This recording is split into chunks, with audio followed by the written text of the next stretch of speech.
John Mudd. I'm the chair of this council meeting we're having, the homeless and housing meeting. And I welcome everybody, and thanks for being here too. If it wasn't for you guys, we wouldn't have this meeting, and I appreciate your commitment. Some of you are long-standing commitment, so it's very appreciated. Today we're going to be talking. We're going to be doing some quick introductions. We've got a few people joining us for introductions, some new faces, and we're going to be talking through our council highlights. No policy meeting. The policy meeting, we haven't really latched onto a policy to discuss, so it's been kind of on hold right now. We usually have it at the beginning of this meeting, before this meeting. We have Layla is going to be here for the conversation about the charter revisions commission meeting. We have the relationship between housing and criminalization. Lynn Maria Lewis will be talking about that, and I'm sure Rob has a lot to say about that. He was there on the front lines. We're going to be discussing Mainchance and trying to do a little strategizing to support them further. And I'll talk about what we've been doing, and then Sue's here. She's the director. She'll be talking about, give you an overview. So that's the meeting. And if you would put your affiliates beside your name so everybody knows who you are. I don't want to spend a whole lot of time introductions, but we can do. The meeting's a little light now. We can do a quick round of hellos if you like. Just keep it short. Carol, you want to start? Me? Oh, hi, everybody. Carol Lamberg. I've been in housing starting when I was 19, running my college thesis. And I was director of Settlement Housing Fund for 30 odd years. Now I'm still working on the housing conference and everything housing. Okay. Great, thank you. Good morning. Good morning, everyone. Thank you, John, for inviting me to this committee meeting. My name is Tracy Bakar. I am the Manhattan Borough Director for Department of Social Services, Department of HRA, and Department of Homeless Services. Oh, great. Thanks, Tracy. You want to pass it to your pal, Eduardo? Edward? Is that right? Yes. Hi, everyone. My name is Al Edward. I'm with the Mayor's Public Engagement Unit on the Special Projects team. I'm really happy to be here. I just learned a little bit about your organization, and I'm super interested to learn a little bit more and how PU can support. So thank you for the invitation. No, thanks for being here. I appreciate it. We'll give you a little bit more time to talk about, and then we're going to have you back next month, right? You're both coming back to give a broader a description of what you're doing and so forth, right? Yes, I would love to join on next month. Great. Okay, super. Harvey, you wanted to say hello? Yes, good morning, everyone. It's Harvey Montague. I am an architect and urban designer with special interest in the Midtown area for housing, Penn Station, and urban planning. Well, thanks, Harvey. Renee? Oh, my name is Renee. I'm a tenant of the Elliott Chelsea houses and Great. fighting against the proposed demolition. Great, thank you. Rochelle Stearns? Okay, I'm a retired social worker who worked for the city of New York for 30 years, and I'm currently volunteering with several groups that are working on issues of homelessness. Okay, you should be with us, volunteering with us then, right? When are you going to start doing that? As soon as I can manage. Okay. Tom Taylor.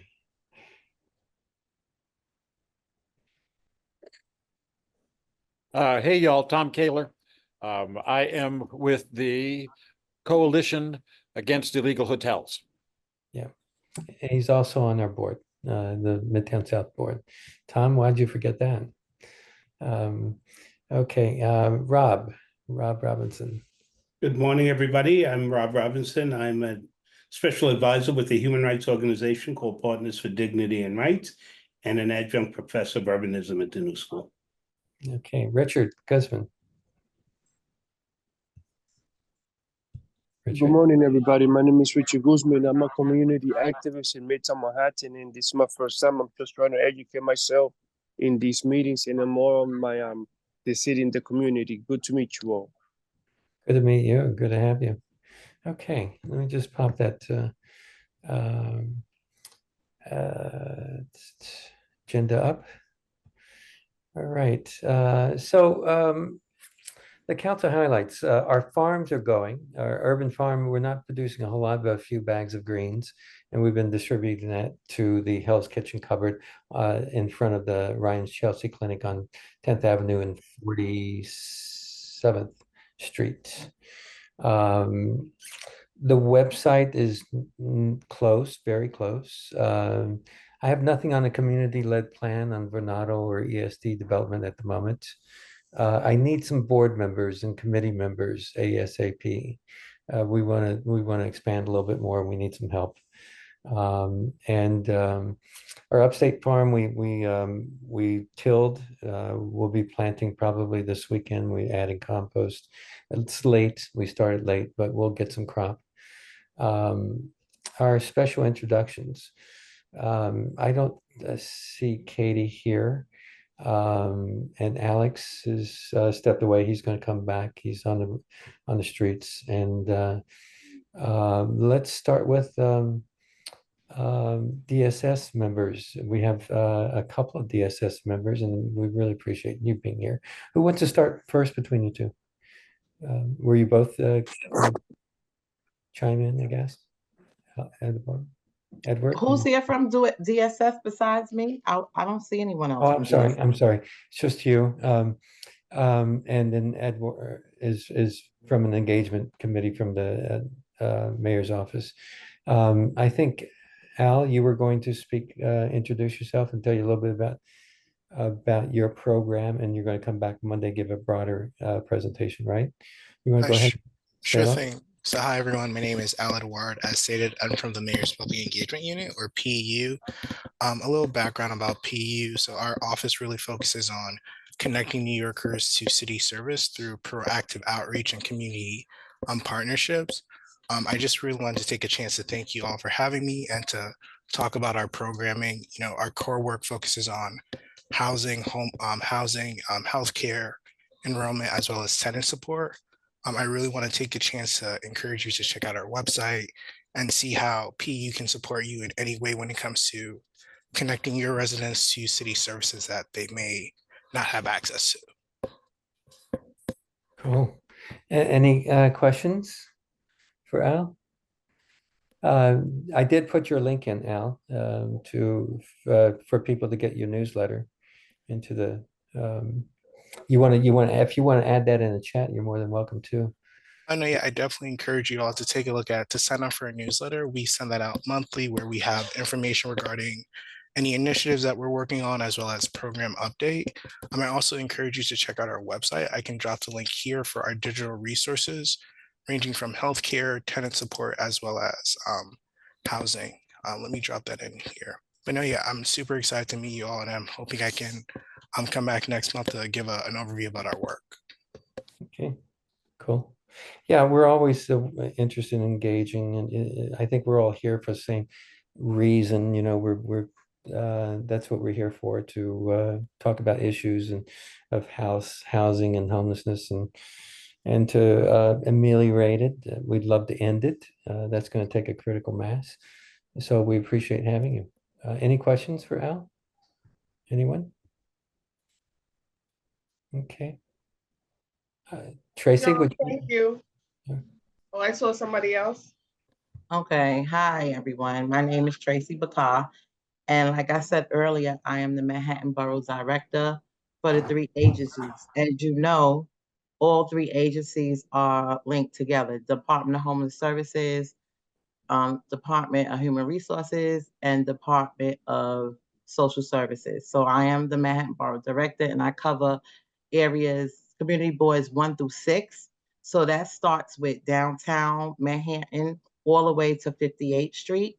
So what my job responsibility is, if anyone would like to reach out to homeless services or HRA for be-ins anything with concerns around your community, I am the point person.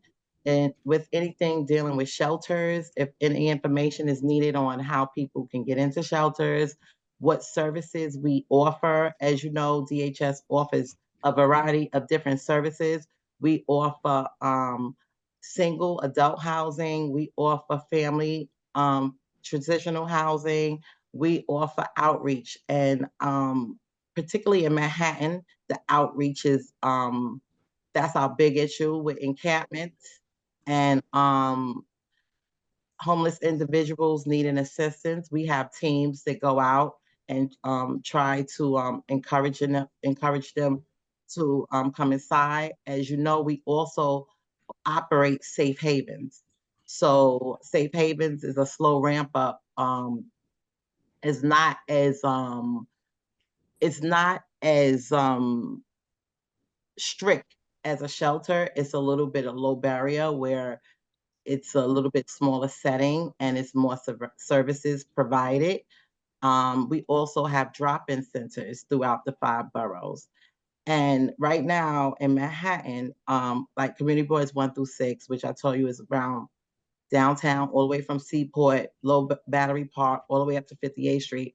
If anyone has any concerns or would like to report any encampments, they can reach out to me and I will send a team out to investigate and we will have it removed. So I'll leave my information in the chat. If anyone has any questions, feel free to ask. Anybody have any questions for Tracy? Tracy, how did you I know I send out emails to you guys, and I know you're on my email list, correct? Is this you just decided to come today, or how'd you what brought you here today? You invited me. So, All right, I showed up. You know, I didn't have any meetings this morning, so I said, let me jump on and see what's going on. Well, we hope you're here pretty regularly. We do have I hope you're around for the full meeting, because we do have a discussion about Mainchance, and I think it'd be good for you to be involved in that. How's your time? That's one of the reasons why I attended, because of the Mainchance. I wanted to stick around and see what's going on. You know, I understand they're closing at, aren't they supposed to be closed? I thought June 30th we was closing Mainchance. Yeah, Sue will explain that. She's got some legal support there. She's got it on pause for now. Sue will explain that. Okay. Cool. We're glad to have you. And if you want to do a broader and bigger presentation next month or future, let us know. We certainly want the relationship with you. If anybody have any quick questions, if not, we're going to move on to our guest speakers. Okay. Alrighty. All right. So I think, do we have Layla here? She was due to speak. Is Layla here? Okay. So we're going to move on. Layla was supposed to be here. She's not here. Why don't we just go right to Lynn then? Lynn, I know you're under a little bit of time constraint. Why don't we open up the meeting to you? Lynn is going to have a discussion on the relationship. Where are you, Lynn? I'm here. Okay, there you are. Okay. Lynn, why don't you take it away? Well, good morning, everybody. I put a message in the chat earlier when there was the conversation about why people are turning out for rallies about composting and stuff like that. And yet we have a tremendous housing crisis in the city and we don't get the same amount of turnout. And I think it's because people organizing around things that directly affect them, usually. And that it's rare to find folks who feel directly connected to homelessness unless they have or are homeless themselves. And part of this is because the way we think about folks who are homeless is that they're just so different. Like, that's a different thing. You know, I might be paying 60% of my income for rent, but that homeless stuff, that's not me, that's different. And of course, it's not different. It's just another example of how the housing crisis is showing up in different people's lives. So I think I'm a co-host and I'm going to share a little presentation. No, I can't. John, you're going to have to Yeah. make me a co-host. Yeah. And so one of the things that I think is really crucial in this whole conversation, and it's connected to MainChance, is organizing with folks who don't have housing. And we actually have a really powerful history of that in New York City. Not just a strong housing movement and advocacy movement, but we also have a history of folks themselves who are organizing, actually making change and winning actual policy change. So I'm gonna share a little slideshow that I made. I worked at Picture the Homeless for 17 years. And I left Picture the Homeless to do an oral history project about Picture the Homeless because there's a lot of lessons. We might say, well, why? Why? So what? Like a small group, what can they really do? What can they really change? We would have members of Picture the Homeless who were sleeping outside, sleeping in shelters, say like, we're working so hard and things are just getting worse.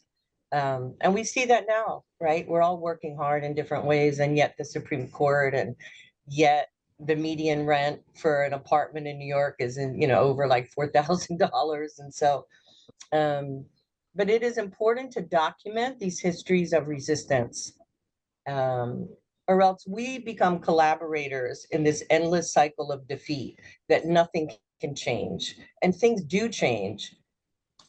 However, they really only change when people that are directly affected by an issue lead those struggles, right?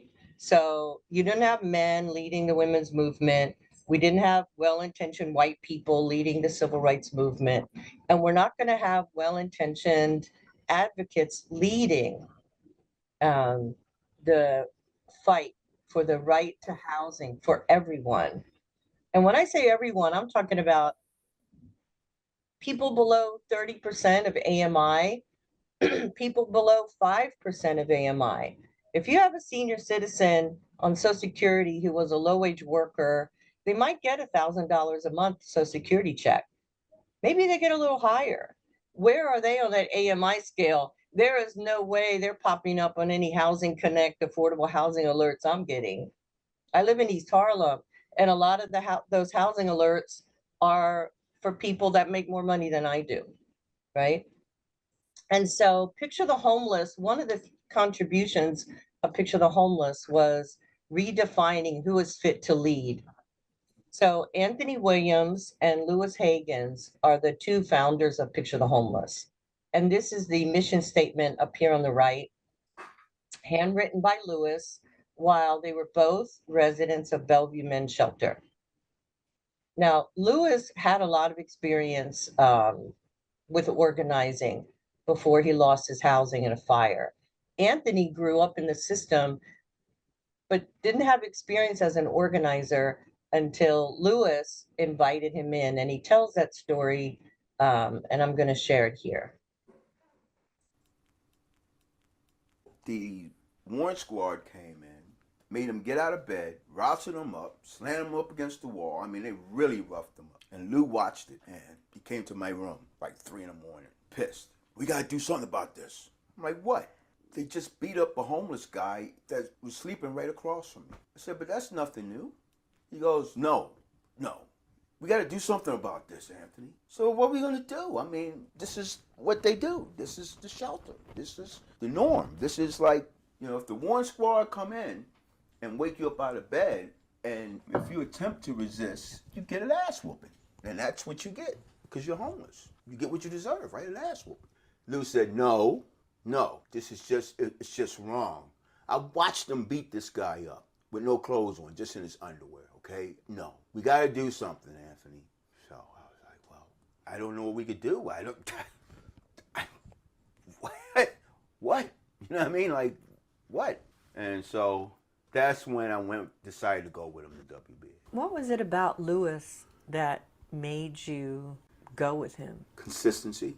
He kept pressing. Because he asked other guys. He was asking other guys in the shelter. Don't think it was just me. No, he was asking other guys. And he couldn't get anybody to go. And he just felt that he had a shot with me. He just felt it. He just knew that I got to get this guy. Because I heard him talking in the meantime. I got to get him. And so Lewis and Anthony were in Bellevue Men's Shelter. Giuliani was mayor, and he's describing an incident after a woman was hit in the head with a brick in Midtown Manhattan and seriously injured, Nicole Barrett. And Giuliani used that as an excuse to send police into shelters conducting warrant sweeps, right? And this still happens in shelters. The warrant squad will go in the middle of the night and snatch people up. It'd be really great if folks from the city would actually look into that. We had gotten a verbal commitment from DHS years ago that they would stop that. But this daily news headline, "Get the violent crazies off our streets," that popped up right after these media stereotypes that folks who are homeless are dangerous, that folks are public pests. That was a headline when Bloomberg was elected. Lowlights, beggars, violent crazies, vagrants with lawyers. That was a reference to Picture the Homeless after we sued the NYPD the first time. And so this finest message is from 2016. And this popped up right after Picture the Homeless members filed a lawsuit against the NYPD for violating their rights. The police came in the middle of the night with the Department of Sanitation. I guess you could call it an encampment, although they didn't have tents or anything, woke people up, and there was a garbage truck there waiting, threw people's stuff in the garbage, their medications, their IDs, everything. And so the NYPD created a new category of people, hotspots. So that's what you see highlighted, defining encampments, and then also defining hotspots. Outdoor locations where 2 or more individuals are gathered without a structure. So Tracy, if you and me were standing on the street corner talking about what movie we want to go see, we'd be 2 people standing, you know, in an outdoor location. Like, what the hell is that? If you substitute queer or Black or Asian or women or youth or any other identity in that sentence for hotspots, people would be up in arms. But why is it okay to talk about folks without housing that way? It's because we think of them automatically, right, based on these stereotypes, as violent, as dangerous.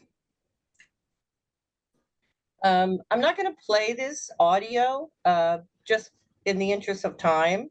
I'd be happy to come back. I've been doing this oral history of Picture the Homeless for 6 years. I'll share the website. There are long interviews with 50 people, many of whom are leaders of Picture the Homeless, long-term homeless, and members of the organization. But what they're talking about here is selective enforcement. The Supreme Court decision did not deal with that. The Supreme Court decision dealt with whether or not arresting or fining people for sleeping outside, sleeping in public space, was cruel and unusual punishment. It did not speak to the question of selective enforcement. Now, in New York City, we're the only place in the country with the right to shelter, but yet we still have selective enforcement by the NYPD, profiling people who are homeless. Even though in New York City, we have a law that was passed, the Community Safety Act, that prohibits profiling people based on a number of statuses, including housing status. Jumaane Williams and Brad Lander were the co-sponsors of that bill. And when the bill was passed in its development, I was the co-chair of the policy working group for Communities United for Police Reform. And we organized with other communities, other folks who were also targeted and profiled and harmed by the NYPD. And so for me, one of the ways forward in our movement is to link the struggles that people without housing are having with the struggles of people with housing, like being rent overburdened, like being overcrowded. We can all agree, right, on a policy problem. Here, this is a quote from Marcus Moore from one of his oral history interviews. Where do you want me to go? Where do you want me to go? You're not building nothing for me, but I can't be nowhere. Those are two policy issues. You're not building nothing for me is one. I can't be nowhere is another. So one is about housing and one is about policing. And these two things are directly connected. So a solution from Anthony Williams, our co-founder, every time we talk with the homeless, the first thing they say, what about all these abandoned buildings? Why don't we just fix them and move people in? What's the problem? You've got more abandoned properties than homeless people. But other people would come up with a different policy solution, right? Somebody might say, well, call the police. Maybe thinking they would get some help, or maybe just thinking, get that person off my block. I don't want to see this when I come home. I don't want to see it. I don't want to, as Gene Rice quoting him, I don't want to smell them. I don't want to see them. I don't care what you do, just get them out of here, right? And that seems to be the approach in many ways, because we haven't heard a lot of good data about how many people in encampments that have been swept have actually got housing. But even when we agree on a policy, it takes work for us to land on a solution together so that then we can fight for it. So to me, there's 3 steps, right? There's identifying the problem and then identifying a solution. And this is Rob Robinson. One of my favorite things that Rob would always say is to change housing policy, we have people without homes and homes without people, right? So it seems kind of simple. I think DHS, the budget this year or next is projected to be like $4 billion annually, much higher than HPD's. So picture the homeless. Our theory of change really was multiple. And it began with folks without housing in leadership and representing the organization, organizing, participatory action research, because you have to back up what you're saying, right? Educating ourselves and then educating the public. Why are all these buildings vacant? Who owns them? What can be done? Coalition building, direct action and civil disobedience, media work and legislation. And we did all those things.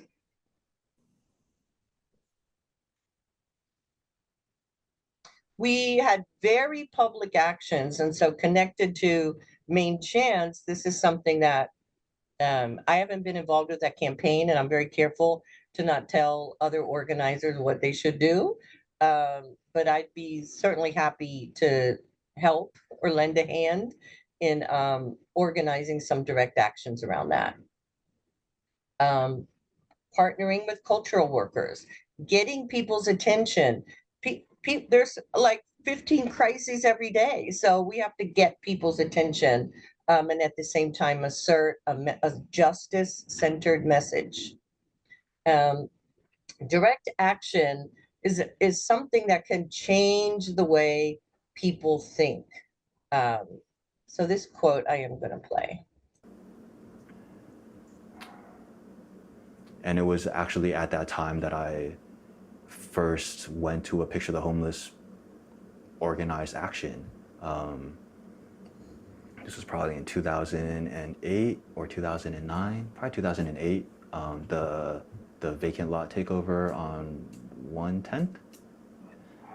And that action challenged me in ways that I didn't know I was going to be challenged that day. I knew that there was going to be a direct action and that it was going to be a civil disobedience and that laws would be broken, quote unquote. What I didn't expect was to really be challenged on the relationship between like real estate and land and speculation and homelessness. Like, I think it must have been either Rob or Jean at that action saying something about like, what role does land play? Should land serve a social good in terms of housing people, in terms of giving people a space, a safe space? Or should it serve the role of real estate and be treated as a commodity? From that moment on, I always looked at Picture the Homeless as an organization that was willing to kind of push the envelope in terms of what type of organizing was happening, willing to break the law if it felt it was necessary to do so,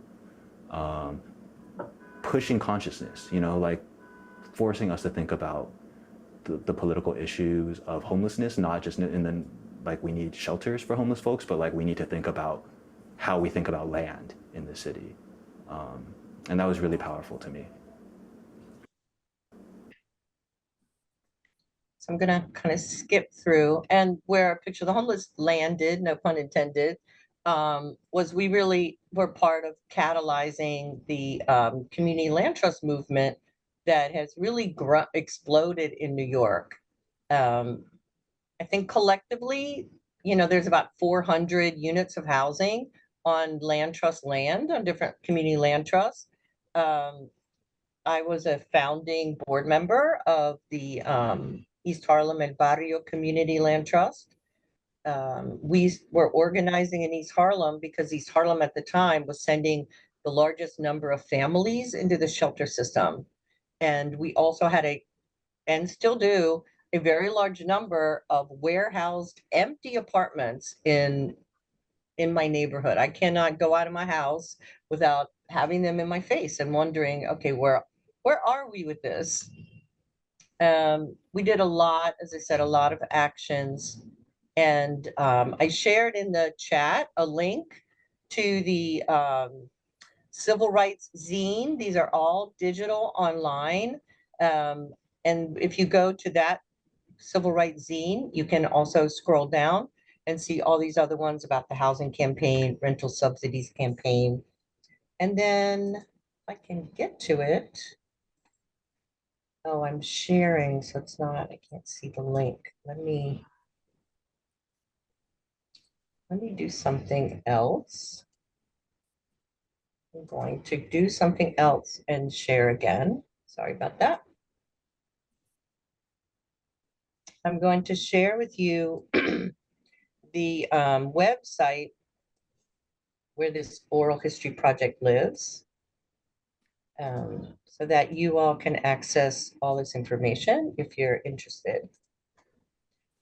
So I am also adjuncting at the new school along with my colleague Rob, and there's a housing justice oral history project kind of housed at the new school. And Picture the Homeless is one of several oral history projects there, which I'm really excited about because it links this history of organizing with folks without housing to the history of other types of housing organizing. I am very grateful to be a rent stabilized tenant. I am very pissed off that my rent just went up for the third time in 3 years. If you click on a name, you will see the interview with the person.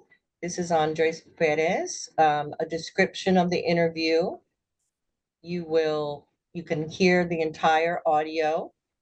It's indexed. If you want to find something particular and you see the time code, you could go find it. And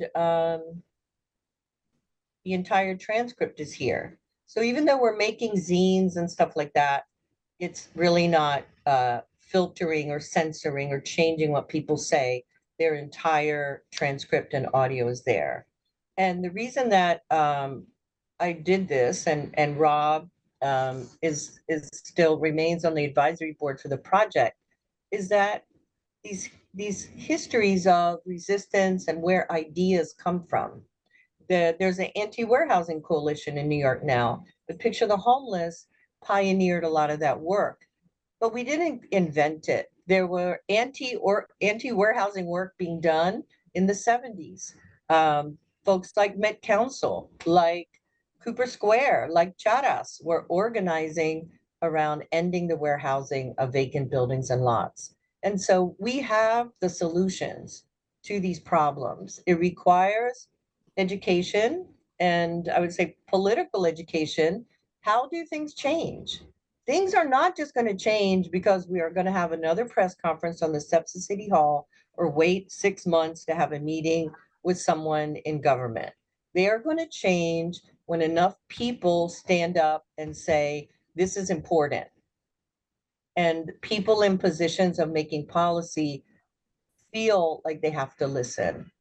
And with that, I think I'll stop. The link in the chat. Yes, I will, Rob. Thank you. It's It's good to brilliant. have buddies with these things. That's brilliant, Lynn. Really, it's brilliant and so well organized. And Tom Kaler is part of the anti-warehousing, by the way, and Alex Young is here with us, and Sue Sussman is part of that. And so we're all in good company. That's I'm so appreciative to have you here, and I'm so glad to have you on our forums too. Still working through that to parse out some pieces and put it out there for you. Anyway, let's start with questions. Rob, you want to open up and add something, or?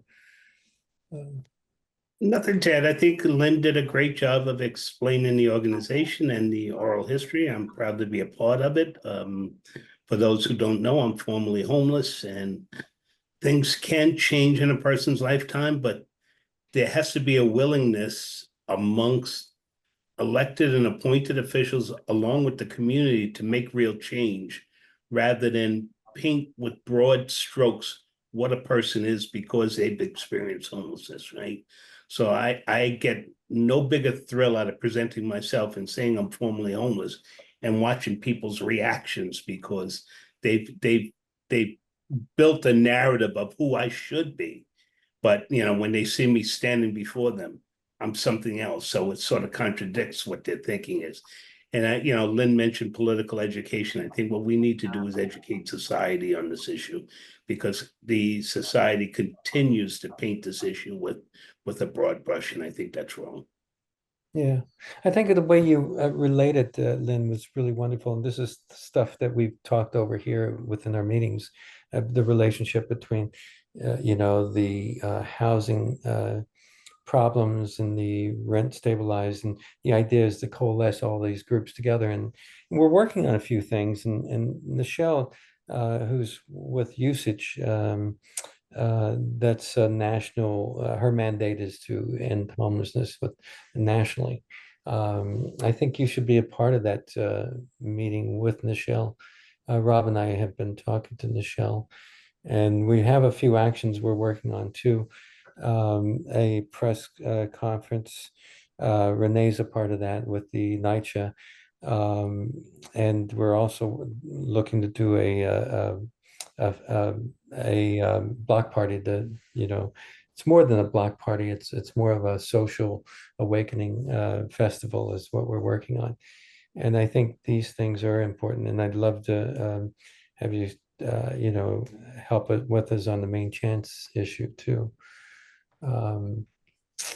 Does that sound like a good idea? Something you'd like be all in for? I know you would, right? Well, I am careful about volunteering or offering to volunteer generally, because I like to keep my word and do what I say I'm going to do. So I would love to have more conversations about what that might look like. And I would love to help in a way that I can help. But Sure. I just want to know more about it and what can I do and what are folks interested in doing. Yeah, great. I know you have to leave soon, but maybe you'll get a part of Yeah. Sue's presentation. Some people have their hands raised. Yeah. Alex, you want to? Yeah, I was not in the whole meeting. I'm so sorry. I can't hear you. Can you hear me okay now? Not really. I'm outside. It's No, a I little can't. bit, yeah. That's okay. I'll just ask Rob on email. Okay. You want to get to try it a little bit? I mean, Maybe raise your volume. yeah, yeah. Raise your volume, Alex. See if that helps. No, I'm outside, so it's gonna be fucked up. Okay. All right, Luana, I think you have your hand up. No, I thank you, Lynn. That was very informative. I appreciate the little bit that you did show, and I look forward to seeing the rest and looking at it.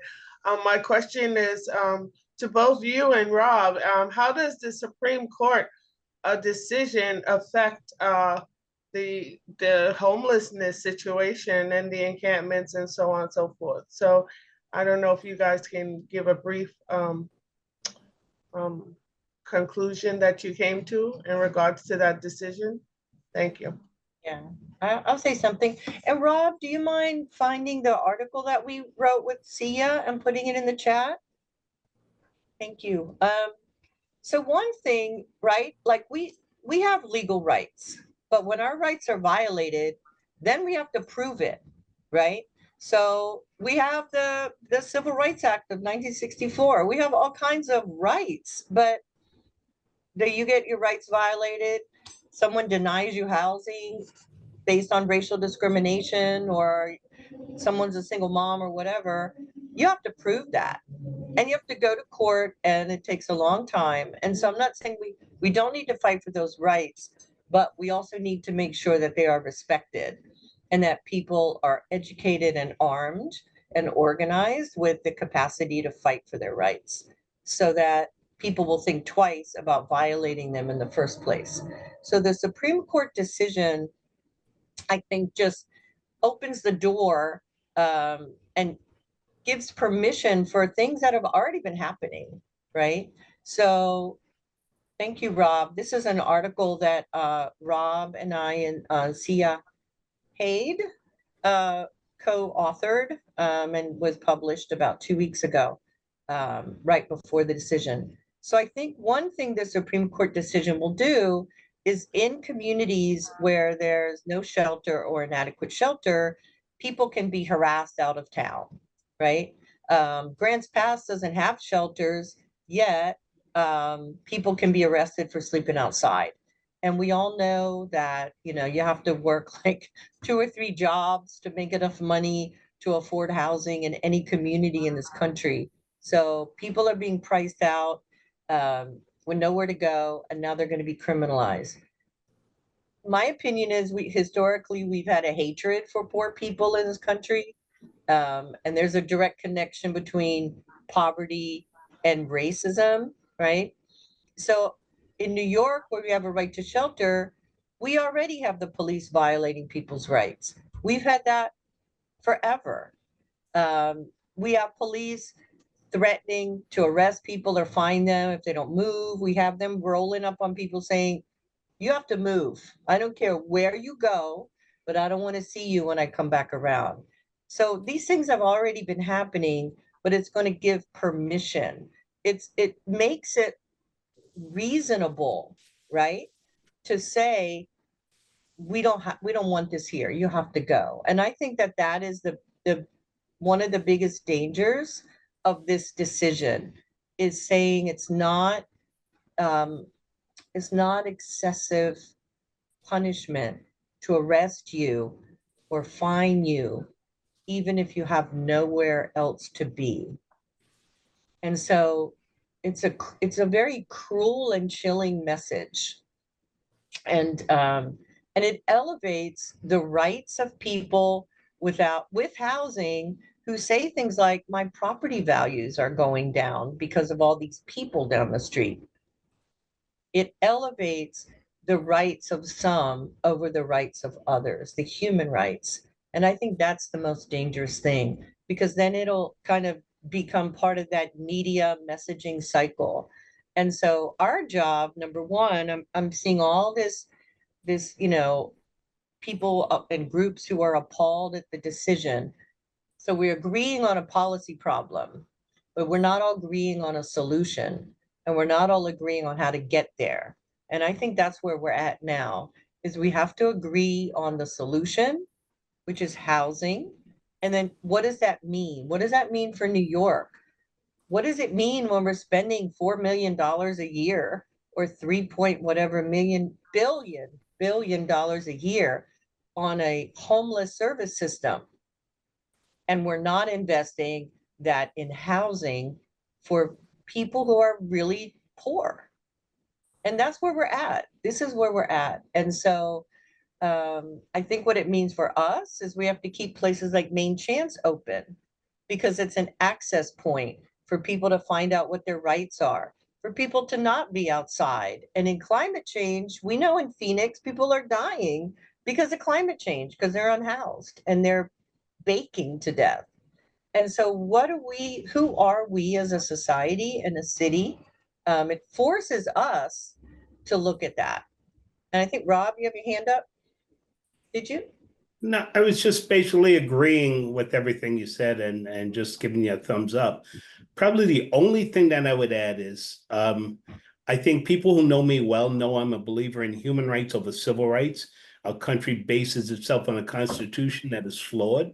And I don't cast aspersions on anybody from the civil rights era, but every human being has the right to rest. And if you're going to constantly make people move on, then they're not going to rest. And I think the lack of humanity in our Supreme Court is front and center at this point.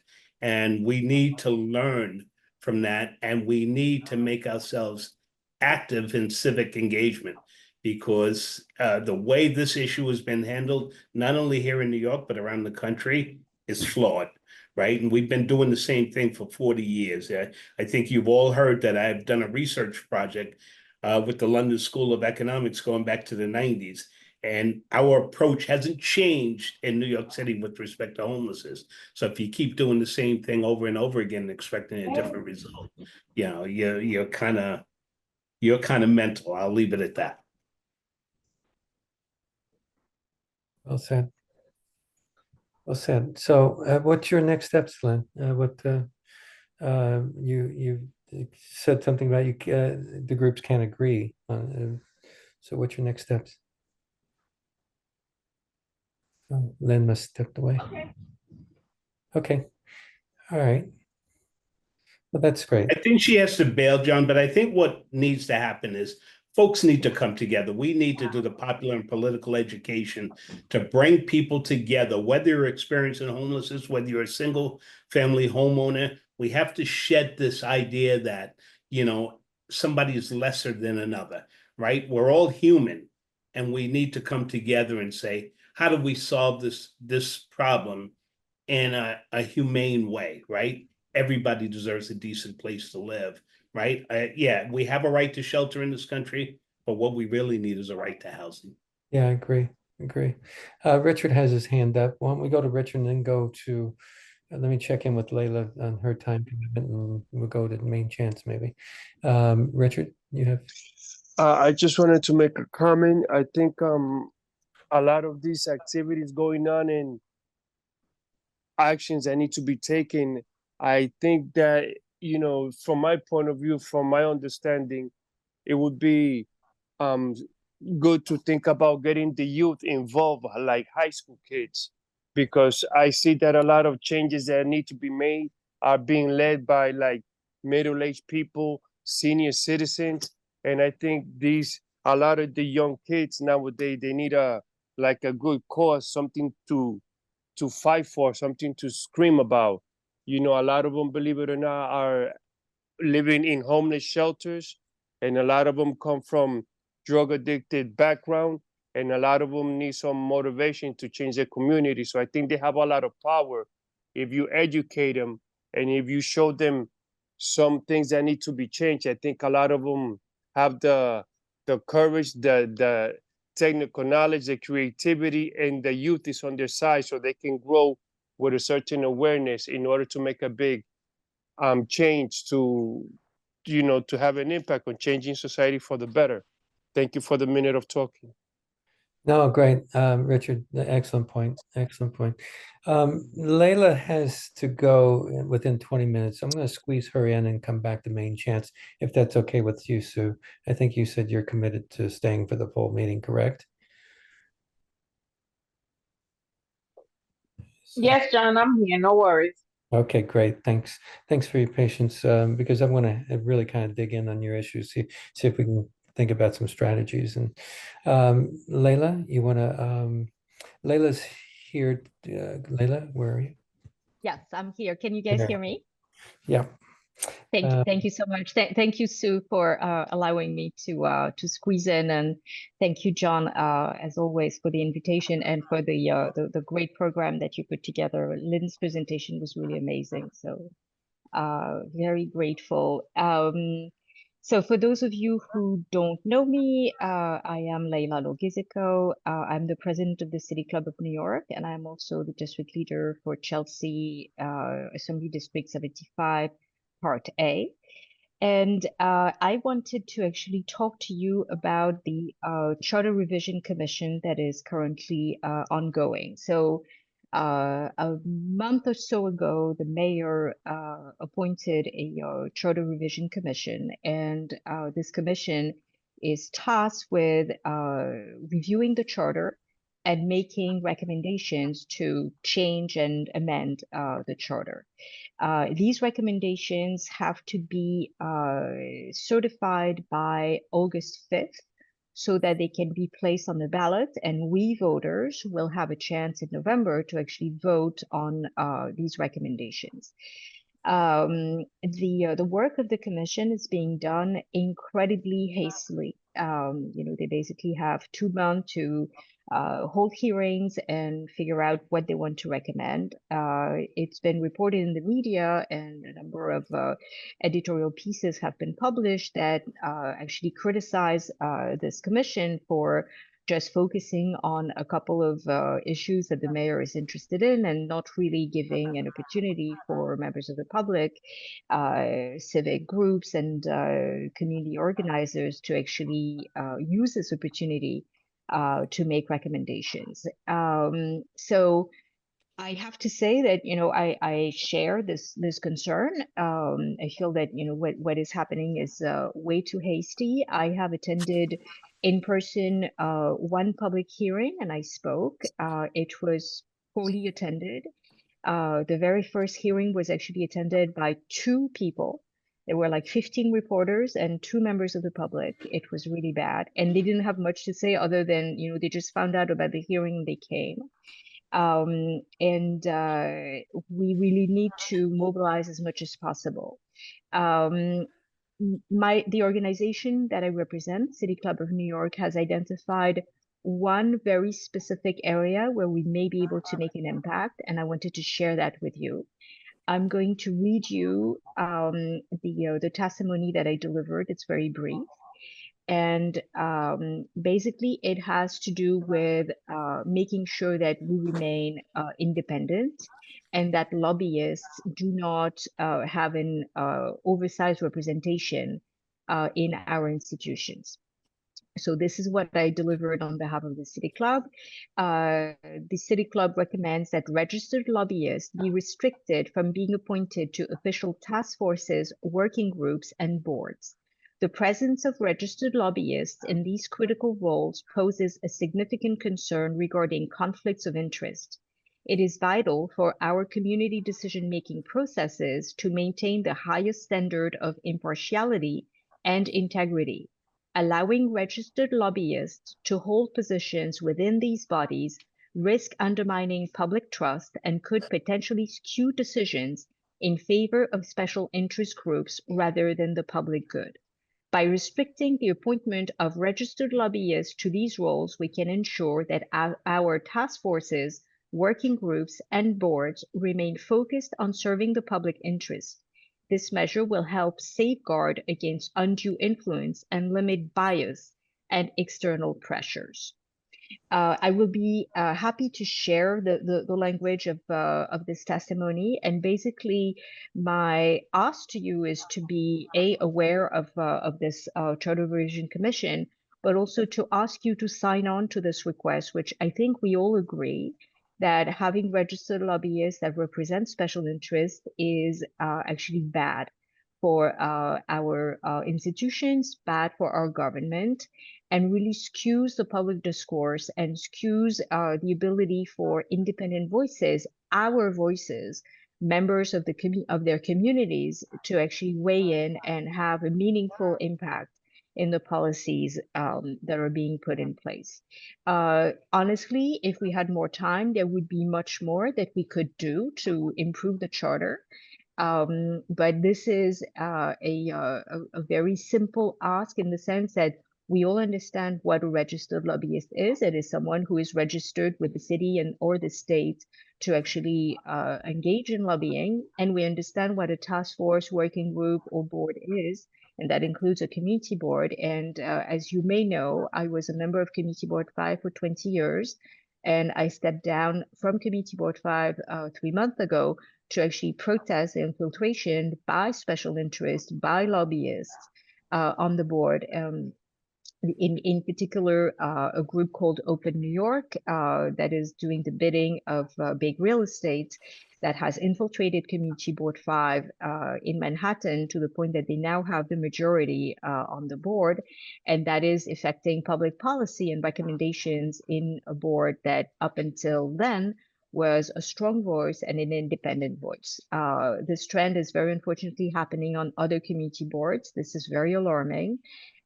This is the playbook of this particular group infiltrating community boards. It's happening in Manhattan, but also in Queens and Brooklyn, and possibly other boroughs in the city. And this is something that we can address with this particular recommendation. And if we organize, if we can coalesce around this simple request that is really common sense, we can then go to our elected officials and ask them to support us. And if they don't, that will also tell us quite a big amount on where they stand on protecting special interests. Excellent, Layla. Any questions for Layla? Luana, go ahead.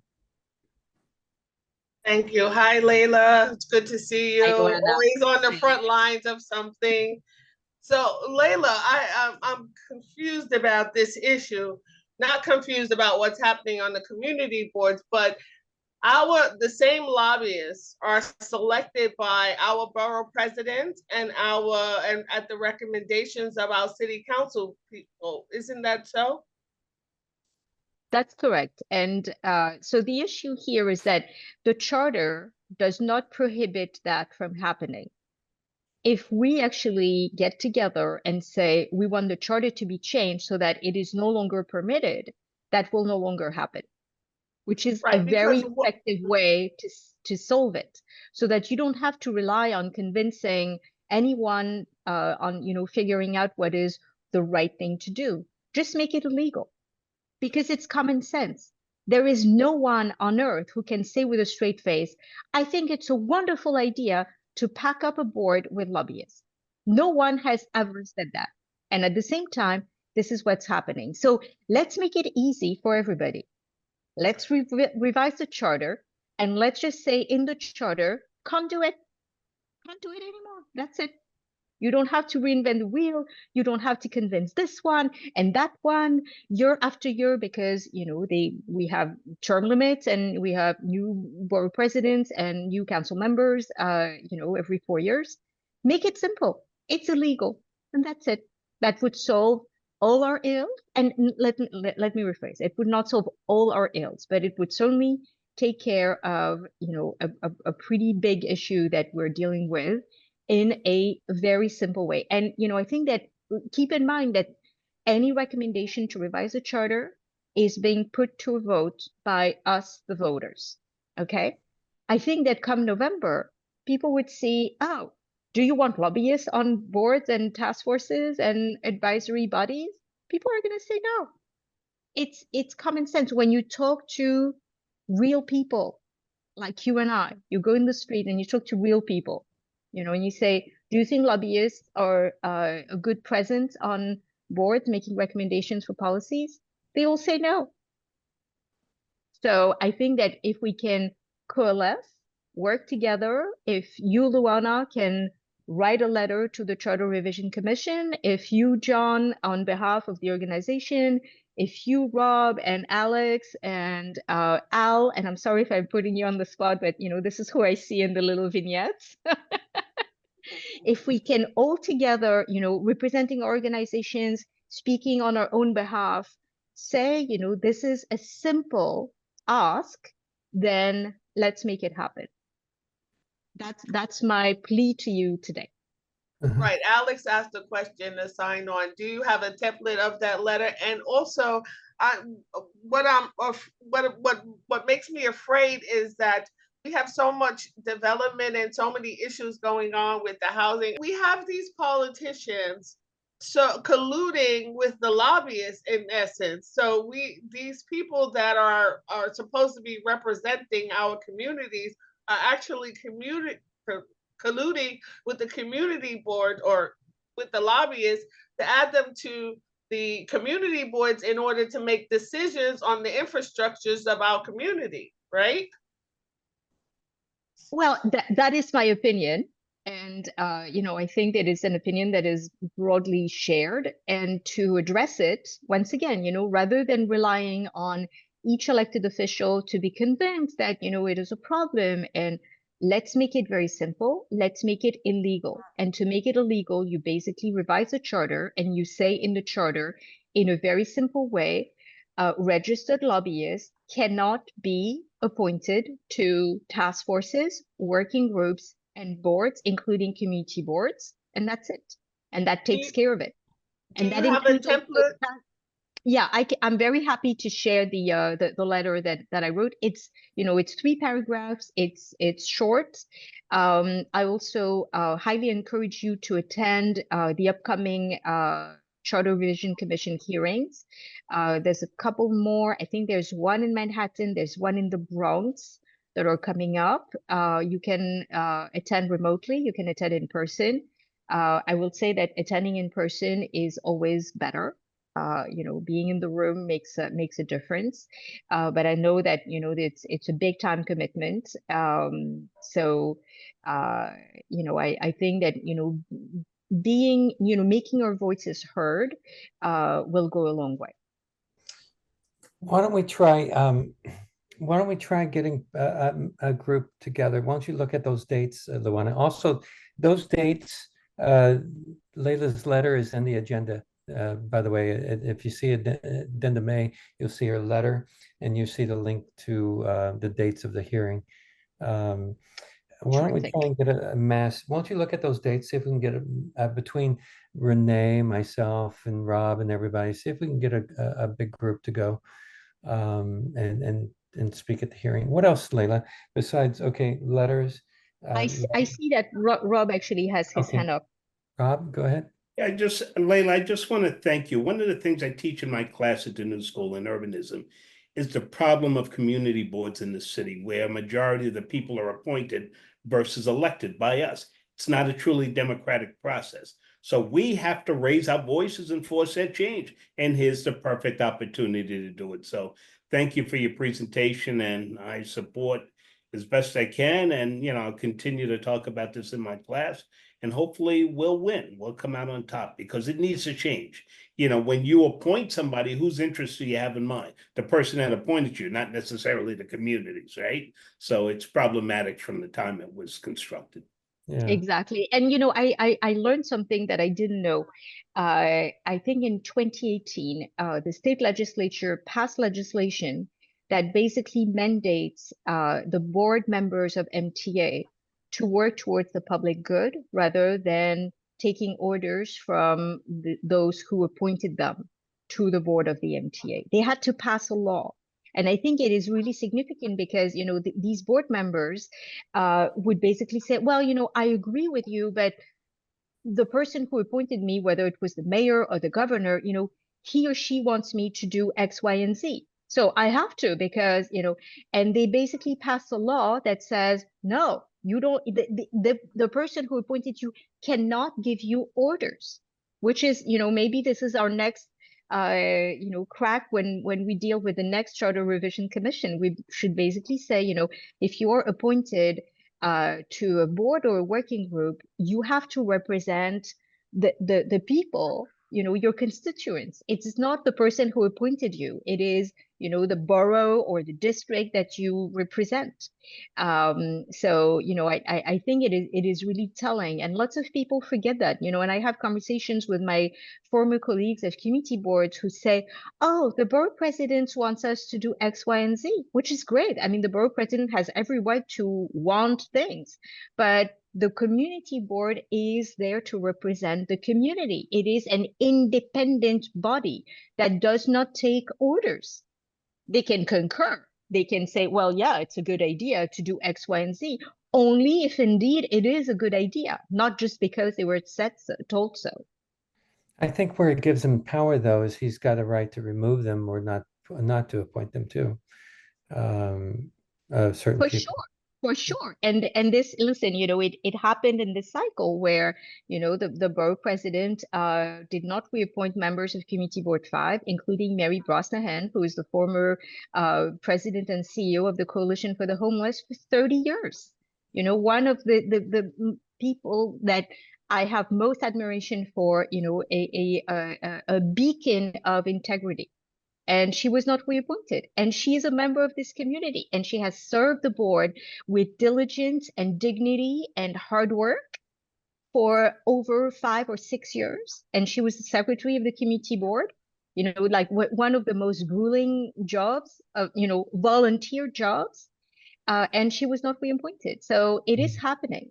And, and I feel comfortable knowing that this is recorded and this is screened. And I'm sure that it will be watched by the teams of the borough president. And I've had these conversations directly with the borough president, and I've shared my feelings, which is why I feel very comfortable sharing it here again.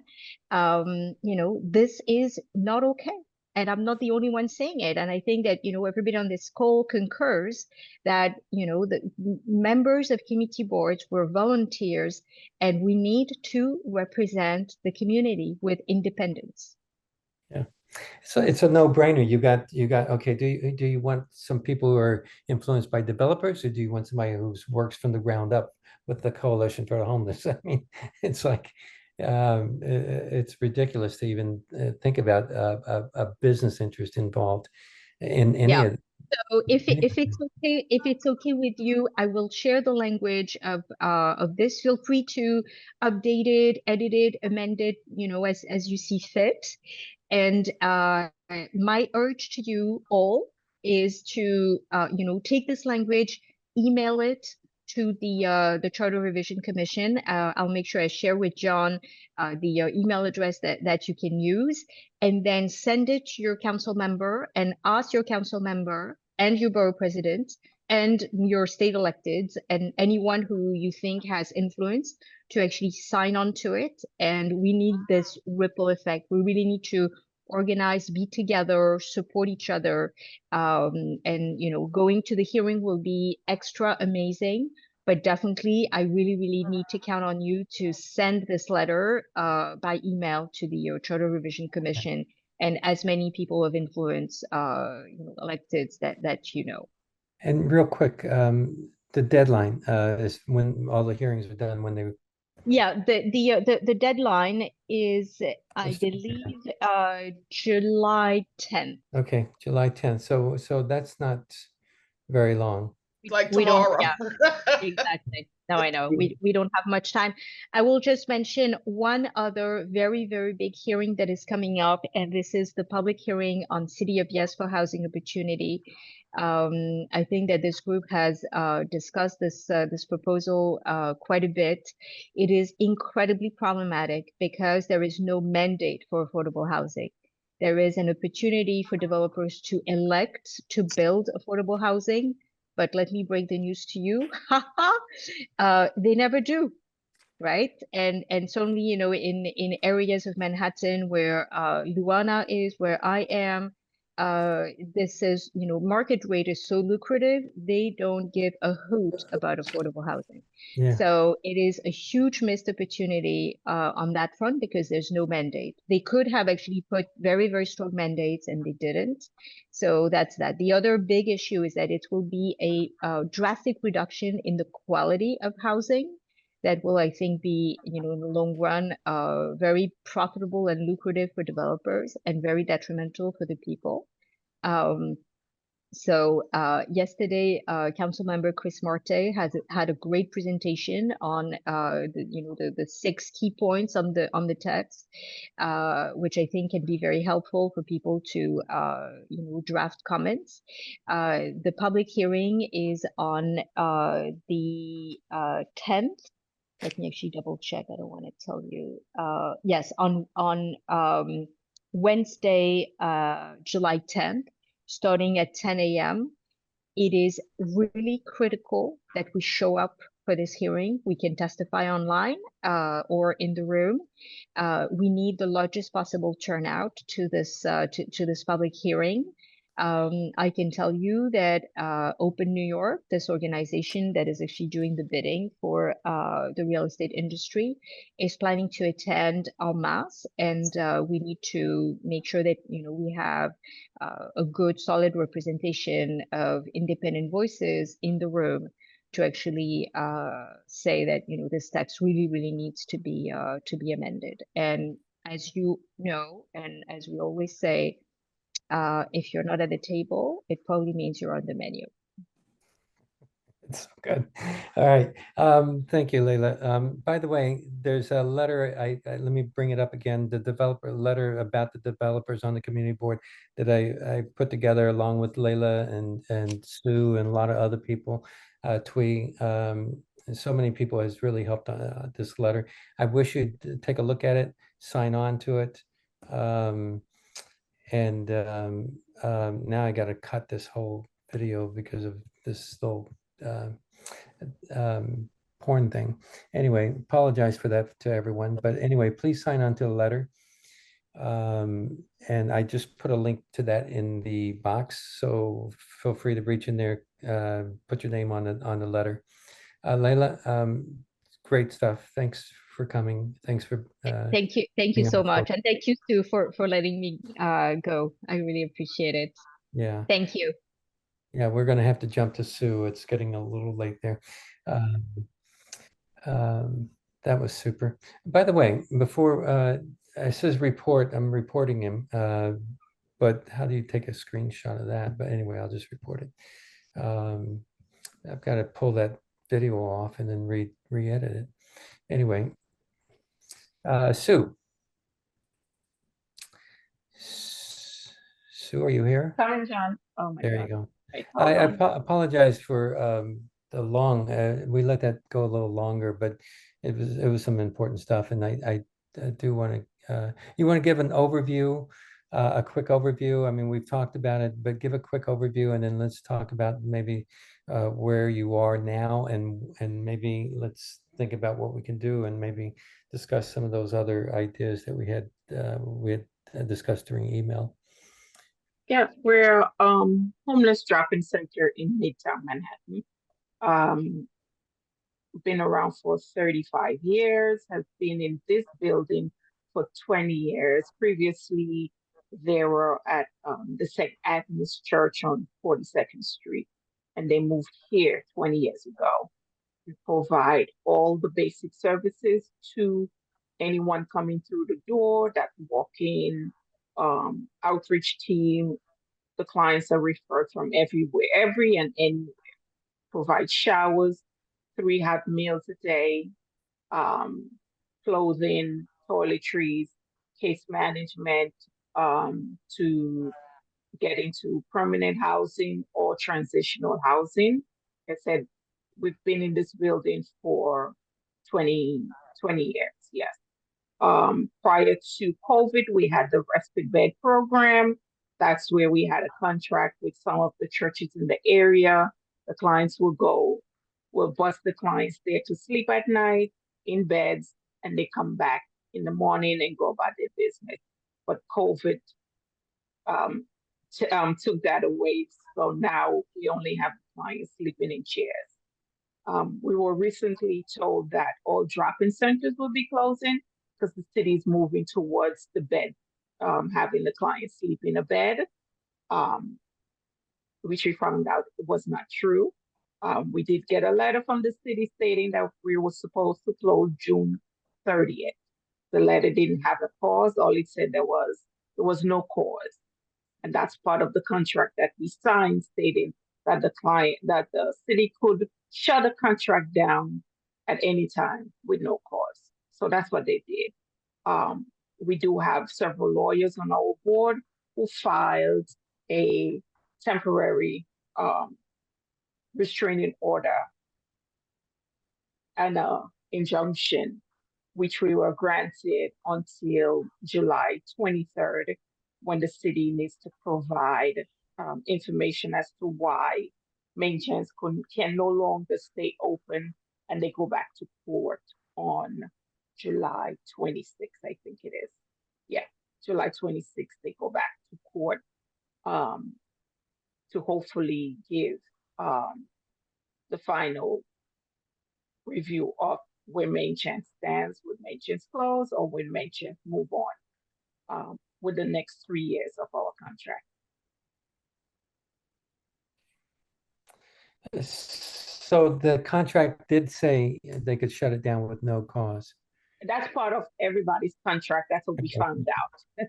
Yeah. I mean, we never looked at that, but after going through the contract, yeah, it said that the city could close, and it wasn't specifically Mainchance's contract. We found out after the lawyers speak to the city's lawyers that that is a clause in every contract that the city signs, that they could close the facility down or shut a contract down at any time at their choosing.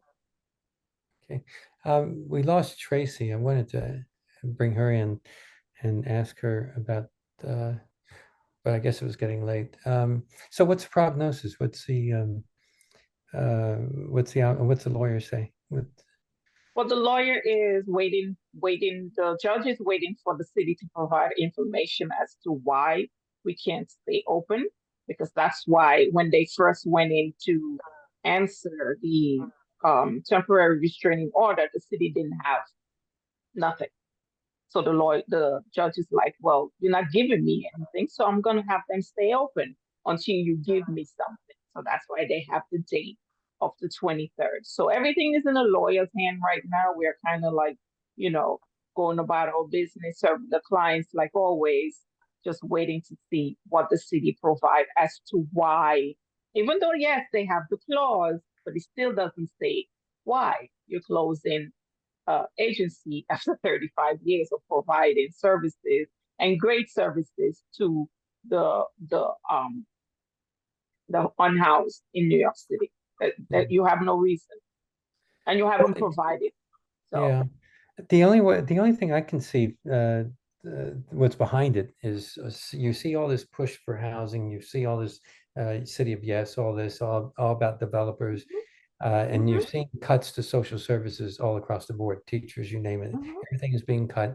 You see all this money going to for the Ukraine, all that, and we're being stripped away of our social services, something that's really very useful. And I know you're really super useful, because I can call, I can send somebody over there 24/7, and that was very important, especially on the weekends when you have somebody who can't, who's older, who's in the hot summer months.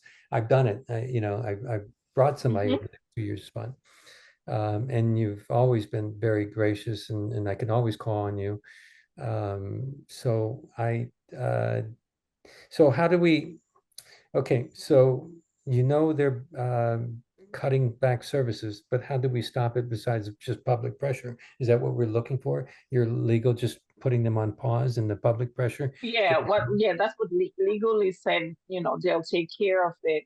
But in the back of having them take care of it, even though they're saying they want beds, we're willing to convert the building into having a drop-in center and safe haven that would have beds also.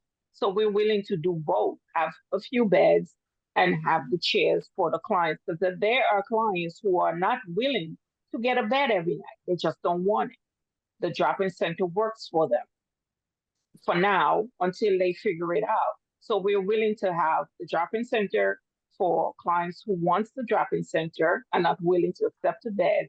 And we want to have beds for those that are willing to accept a bed until they move into housing. So that's where we are right now, trying to convert it to a model.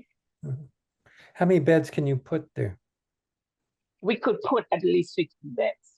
Okay, now this is what I don't really understand either. Ted is trying to help out Charlemagne, who wants to open up a shelter with beds. They're looking for have contracts with people to put beds in open shelters. Why isn't there a discussion about that with them? They're just not discussing. They're looking just to they decided to close you down. That's it. No discussion. Right. That's why the lawyers filed the paperwork. That's why they lawyer, because there's no discussion at an alternative. You know, there's no discussion as to alternative as to, hey, can we do this? Can we do that? No, it's just closed down. So what's the problem? Who owns the building? Everybody's asking. Who owns your building? Our building is owned by Alros. The landlord is fine. The landlord is okay with us staying here as a tenant. We have no problem with our landlord. He's not looking to sell or anything like that? No. He likes what you're doing. He likes what we're doing. Like we said, been here for 20 years. I've never had an issue with the landlord. We have great relationship with the community. They come to volunteer. They bring in donations. You know, we have no problem. The schools in the area, the kids bring in donation. They come volunteer in the kitchen. So we have great community relationship, great good neighbor policy. So we don't know what the problem is. Yeah, I think we have to get Ted involved here too as well. Rob, you have. Just a real quick hi, Sue, and thanks again for your presentation. As I told you, I'm part of the Impacted Advocates Group. I'm meeting this month with Deputy Mayor Isom and Molly Park, the Commissioner of DSS, is Monday, July 22nd.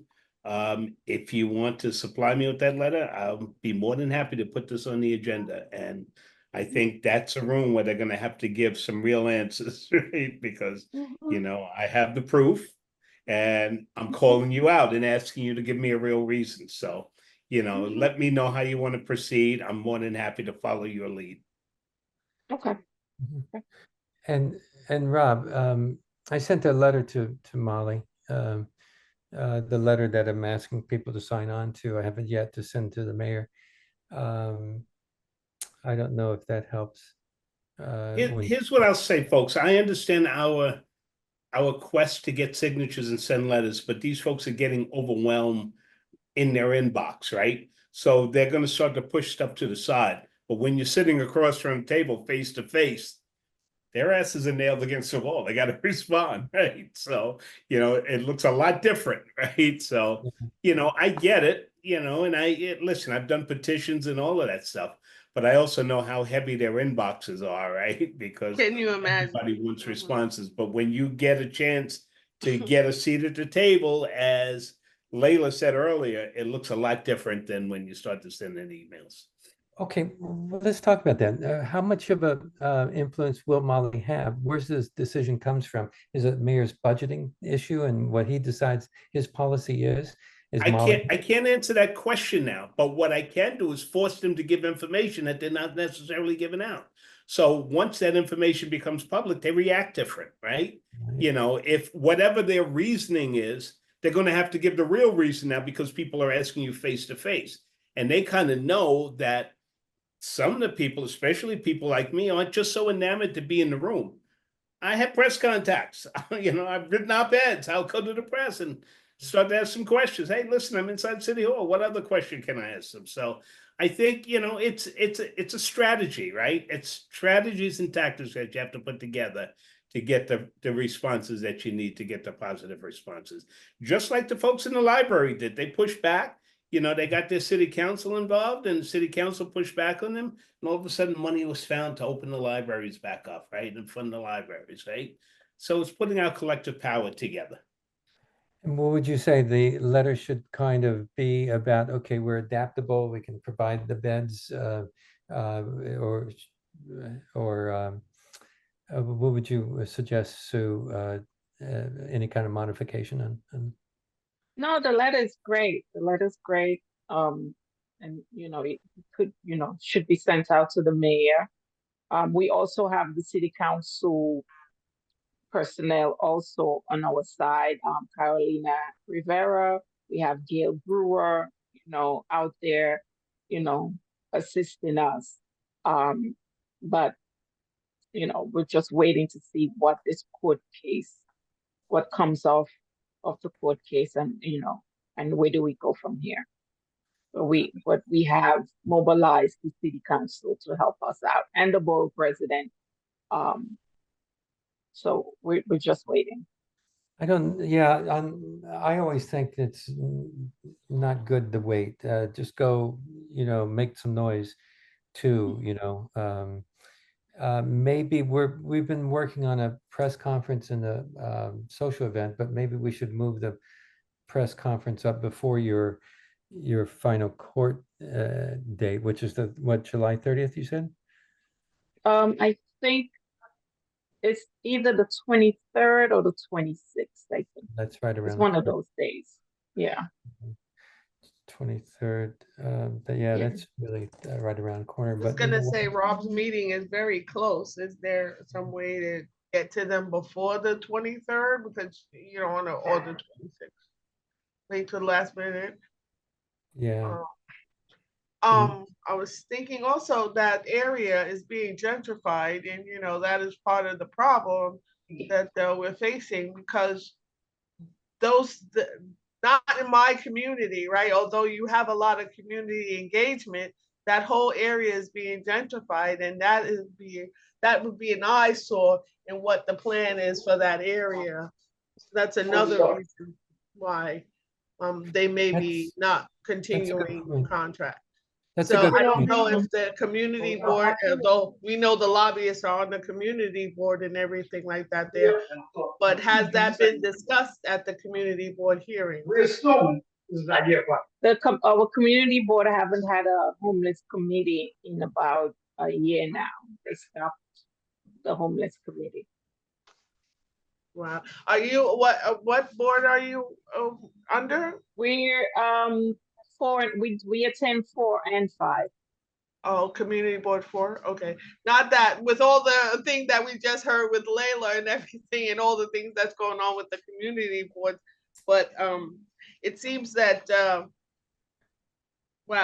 it just seems that that's something that needs to be discussed. I don't know, Rob, you have all those interconnections. But I think all these things are connected, Luana, and this is where we have to understand that we have to connect our struggles. We so often in the city will work in isolation, right? I can't work with the food justice people because I do housing, right? Or I can't work with the healthcare workers. But these struggles are all connected, so we have to build our collective power. I'm learning now that I need to work more closely with people who are trying to abolish prisons. I heard a presentation from the Freedom Agenda the other night about people being in prison. So what's going to happen now that the Supreme Court said you criminalize homelessness, right? If you criminalize people, they're going to Rikers, right? So they're part of the Shut Rikers campaign. So I need to invest some time supporting the folks who are trying to shut down Rikers, right? So it's all connected, is what I'm trying to say. It is so. It is so. It's a human condition. So Sue, how can we help you? We have some background noise. Whoever. Hold on, I'm sorry. People in mute. There we go. Yell at them, Sue. Yeah. Yeah, sorry about that. That's okay. So what we're just waiting for is the court case. Waiting to see what the lawyers, what happens and what evidence or lack of evidence the city's lawyers provide to our lawyers, and then take it to the judge. Tell me what other political, you said Gail, Carlina, who else do you have? The borough president. The borough president's supporting you? Yeah. Who is also supporting the community boards lobbyists. Yeah, it's complicated, folks, right? We have to understand where these people stand. So we have to know how they weave through these issues, right? And, and we have to hold them accountable. We have what we call a representative government, right? You're not representing our best interests. We voted you in, we can vote your ass out, right? Thank you. We have to be very clear about these things. Yeah, I don't think we're making it clear enough. The same people that were protesting the NYCHA demolition against NYCHA demolition is the same people that were petitioning for the electeds that's getting them evicted and demolished. I didn't get it. I didn't understand it. And I still don't. Like, we're fighting against our right hand against our left hand. It makes no sense. I don't know what's going on in this country. It's called a lack of political education. I do a lot of work with folks in Brazil, and when they start to organize, they do something they call formação. It's Portuguese for formation. Let's bring everybody to a political place, then we move together in formation. Here we say, let's meet people where they're at. People are all over the fucking place. How are you going to get anything done? I agree when I see so many people protesting with the Gaza and against Gaza and Palestine. And I'm like, why can't we get those people to come over here with the homeless and everything? I want to go over there and say, can you help us? Because Luana, because we lack the political education, somebody needs to set up a system where we sit people down and say, these are our struggles. How are we going to unite and build our collective power to push back on the system that is pushing down on us? Well, we also got a lot of money in the politics and a lot of optics too, so we can't forget about that. No, yeah.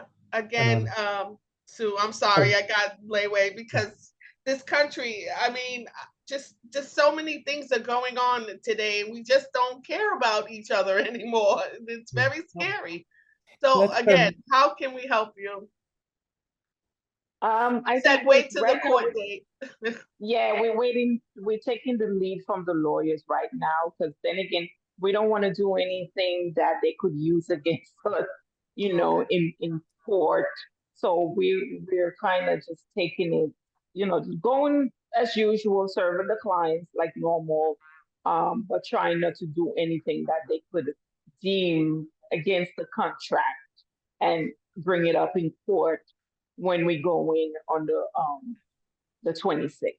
So Sue, now that you said that, do you think having a press conference with you speaking and some officials would be a problem? I don't know. That's a question I could take to the lawyer and see what he says. I think we have to take it to the doorstep somewhere. The media,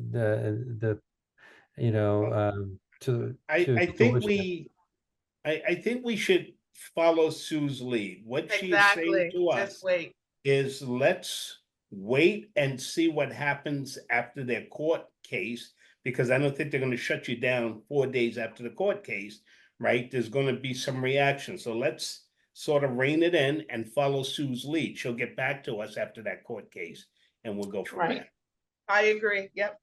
Okay, if that's the case, then, but I don't see where, if I were to put out some promos or interviews, if I can get them out quick enough, I don't know, I'm pretty, but I don't see where that would be a problem, because that would be me out there, and it wouldn't be, it wouldn't rope you in as a associate. It wouldn't cause you any issues. So if that, I don't see a problem with highlighting maybe this meeting, some of our discussions on little clips. And outside that, we're working on a presser.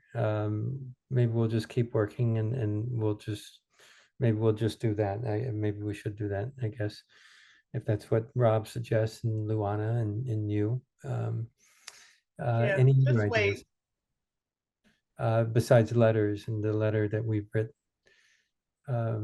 any other ideas? Renee has a question. Where are they going to open it? I don't know. Renee, is she? Well, you said there's another one going to open on 9th Avenue. Where would that be? What do you mean, a new Oh, main yeah, chat? no, not it's not Mainchance. It's going to be run by Urban Pathways. Because that's another place they were telling our clients to move. It's on 51st, 52nd, and 9th Avenue. 62nd and 9th? That's not Hell's Kitchen. It is no 51st or 52nd. Yeah, it is within Hell's Kitchen Oh, area. okay. I Yeah. thought it was. So here's your issue. Don't get scared, Renee. I'm not scared. I thought they were going to go back to the one across from Port Authority. That would have been ridiculous to close it and then reopen. Yeah, yeah. They won't open that one again. I've tried to do a deal over there some years ago. No, because they're gentrifying that area. That's why. Yeah. You don't want any eyesores in the area, and that's the whole thing. Instead of the human part of it, that we become eyesores. Yeah, there's a lot of repair to it. Take quite a bit to repair it, and there's a environmental issue too. And you know, the problem with that, Sue, is you've got one on 50th and you've got your place on 32nd Street. You know, it's you know, draws, you know, it's your location is a good location, first of all. Location is perfect. It's right off both bus terminals, Port Authority, and it's one train stop away from 42nd. So it's perfect. We're right in the middle of everything. Yeah. A little hidden away, but in the middle of everything. We're the perfect location. And we've been the perfect location for the past 20 years. So again, sending the clients to 51st and 9th Avenue, yeah, they're not happy about that. They don't want to go there. You know, it's not like they don't need both of them. That's not where their services are. Their services are here at Bellevue Hospital and, you know, different places. So they go take care of their business and they come back and sleep at night. So here's the thing: nobody's going to give the services you do. You've got something for them to eat, drink, whatever, morning, lunch, dinner. Nobody does that. And you got, and that helps bring people in. I mean, that's the first thing I do when I hand out my flyer. I say, you know, Mainchance is my favorite. You can get food, you know, breakfast, lunch, and dinner. You can get something there. They'll take good care of you. You got a place to sit. But yeah, it's you got that kitchen running. You do a great job there. I'm so disheartened by this because I know if it's the new shelter, it's not going to be run nearly as well. You've been at it too long. So okay, let's just, Sue, any ideas at all, forward them. We'll keep thinking. Okay, I will. We'll work on the presser. We'll hold off. We didn't have any early dates for the presser. I think we need you part of that presser though. We're going to talk about homelessness, housing, you know, different part of housing, rent, you know, right to counsel and development.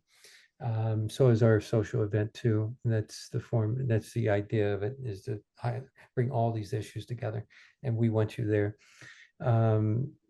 We'll maybe if you see any community board presentations that you can be a part of, you want some support, maybe that would be something we could do. You presented to the community board the issue. Have you done that?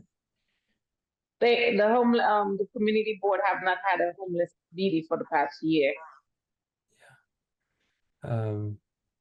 They used to have one, but they stopped discussing it. Yeah, and if you're saying CB5 is there in your area, if I talk to Renee or someone from there about this issue, put it on the agenda. They can put it on the agenda. Yeah, I think we went to both. We went to 4 and 5 because I think we're in the middle. They haven't had a homeless committee in either one of them for the past year. Yeah. So you were on agenda before with them. Yeah.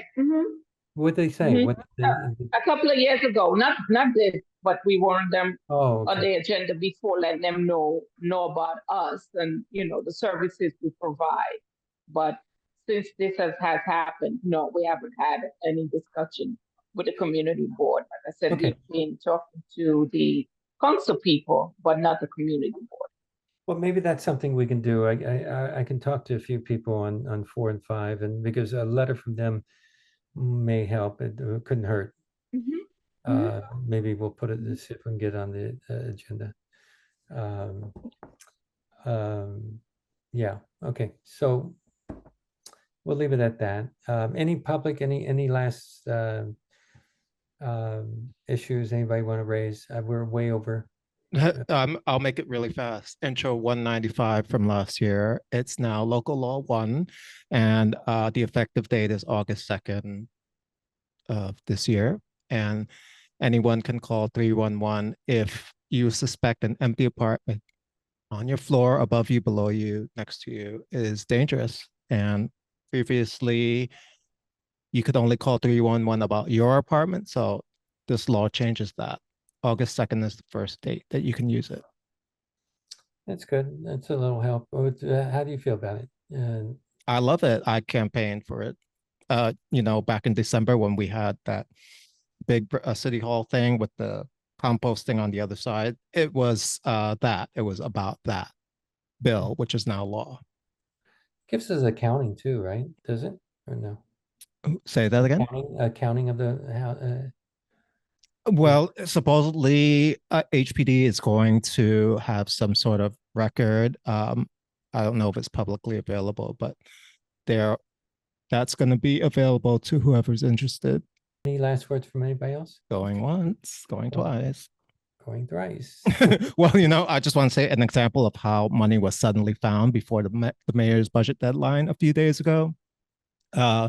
A coalition got together with the comptroller back in March, and it's a big coalition, and size matters, and the comptroller's opinion matters. And then suddenly, a couple of days ago, money was suddenly found for 2 historically underfunded HPD programs. One's called Open Door, one's called Neighborhood Pillars. Neighborhood Pillars was actually defunded during the previous mayor's administration, but now money's suddenly found. So that's another example of power of the people, power of coalitions. What's the coalition? Nicely. I'll put it in the chat.